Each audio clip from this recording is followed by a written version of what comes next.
just talking to Bobby and Norm about the fact that both Bobby and Messiah are in the bubble with you guys and supporting and the Black Lives Matter on the buses and that kind of thing. How important is that to players to have management like that, living the life you guys have to live? It's huge, honestly.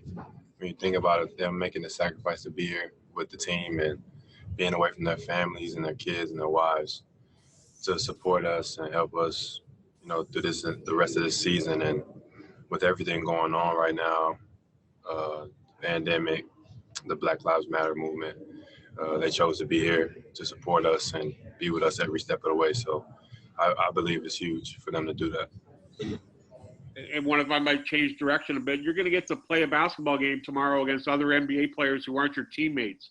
How's that going to be, and what do you expect from these games? It's going to be just a test to see where we are as a team, conditioning-wise, just chemistry-wise. It'll be fun. It'll be nice to just let loose and get back out there with the team and go against a different competition before, the season actually starts. So it'll be fun. Thanks for your time, Pat. I appreciate it. No problem. Going to go next to Josh Lewenberg from TSN.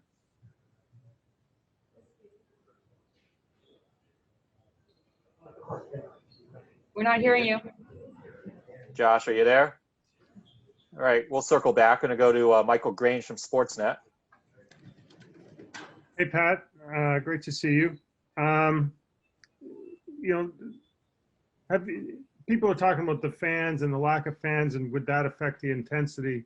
But I suspect growing up playing pickup, some of the most intense games you ever were involved in, there were no fans and the gym was empty. Do you have any memories like that? Places you used to go and things would get pretty heated and the intensity would be pretty high? Yeah, those were some of the best games. Pickup games, just being able to go out there and compete with no fans, kind of just get to go at guys and kind of be free, in a sense. But, it's a different type of setup. I think without the fans being there, I think guys would be more locked in and focused on the task at hand. Not too many distractions, not looking in the crowd, more so focusing on just the game, and that's it. And that's the biggest thing. So I think it's a huge factor. I think no fans for us, a lot of guys. I think it's huge. I think it'll be good for us. And maybe on the flip side of that, for those of us who haven't had, a building cheer for us or erupt when we make a play, what's that like when you make a steal that changes momentum or breakaway dunk and the building goes wild? I mean, what's it like? I've never had that happen. Never will. Oh, it's always a great feeling though. Just hearing the crowd behind you after a big play or after a made shot, that's always the best feeling, definitely. I'm not taking anything away from that. Definitely going to miss the fans out in Toronto not being here, but, it's still basketball at the end of the day. As a player and as a team what we have to do. Big baskets, small baskets, everything matters as long as we win. So that's the main focus, and that's what we're going to do. Appreciate it, Pat. Thank you. No problem. All right, we're going to go back to Josh Lewenberg from TSN now. Hey, I'm unmuted, I think. Hey, Pat, how you doing? How you doing, my man? Good, man. Thanks for doing this. Going back to sort of what tomorrow night will be like, what have you missed most about competing in, I know you guys have been scrimmaging against each other, but in game-like atmospheres, what have you missed most over these last 4 months? I think just being with the team. It's been great. The past 2 weeks have been great. Actually, the past month has been great. Since we've been in Florida, just being back with my teammates, building that chemistry again, seeing familiar faces and knowing that we're getting ready to compete for something bigger than, just pickup. So it's huge that, we get to play basketball again. And I'm excited. It's a different type of atmosphere, no fans and things like that. The focus is just going to be on us and just basketball. There's no distractions or anything like that. So it's definitely a different dynamic that we're coming into. But I think guys are ready. We have a great team, and guys are ready to play. Knowing how competitive you guys are, and of course knowing how long it's been since you've played in a game like you'll be playing in tomorrow, do you have to go into it sort of being conscious of easing yourself back in, or do you just sort of go into it and see where it takes you and adjust your approach from there? Yeah, I think these 3 scrimmage games are going to be, good for us as a team just to see what guys are, conditioning wise and where their stamina is and things like that. So these 3 games before the season actually starts is huge for us. I feel like, guys are going to be able to see what their limits are and what they need to do in order to, be completely prepared for when the season begins. So I think 3 scrimmage games are going to help us out tremendously, just going up against different competition and playing an NBA game, so just to prepare. Thanks, Pat. Appreciate it. We have our last 2 questions. The first one's going to go to Aaron Rose from SI.com. Hi, Patrick. Thanks for doing this. I'm not sure how much time you had to talk to other players or interact with other players around the league, but has anyone voiced to you, or do you think players around the league have noticed what the Raptors have been doing as related to Black Lives Matter or having executives there?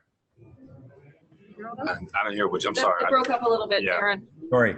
I'm not sure how much time you've had to interact with other players, but I'm wondering if other players have spoken to you or if you think they notice what the Raptors have been doing as it relates to Black Lives Matter or just having their executives there.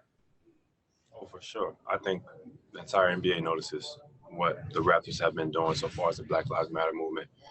And I think we're going to start having meetings with the whole, like the teams that are down here, we're going to start like little meetings like every Sunday, I believe, where guys get together and talk about, what's going on and break down ways we can, help change. And I think that's huge, just having guys from different teams and different voices come in and voice their opinions. And it's going to be big. It's going to be big. I think it's the biggest platform for us, just as basketball players. A lot of people look up to us, and to use it wisely and to speak out for what's right. Thank you. And final question today is going to go to Vivek Jacob from Complex Canada. Hey, Patrick, thanks for doing this. Come on, man. We know the NBA is a brotherhood, but with everything that's gone on in 2020, the social justice, the coronavirus, you guys all being in the bubble together, what has that done to bring the league closer together outside of just your teammates? Well, I think it's huge. We have 2 teams down here competing for one goal, and that's the NBA Finals. But with everything that's going on, I think everybody's on the same accord as far as what's going on in the world today. And with the NBA backing, the Black Lives Matter movement, team supporting it and, working together to make change is huge. You got guys that you don't even know, but we all are here for basketball, but we're all here to make a change. And because it's so much bigger than basketball and what's going on. So to be able to talk to different players and different coaches and different teams just about, the Black Lives Matter movement and everything that's going on and how people are affected by it, it's great just to hear other people's opinions and know people feel the same way that you do.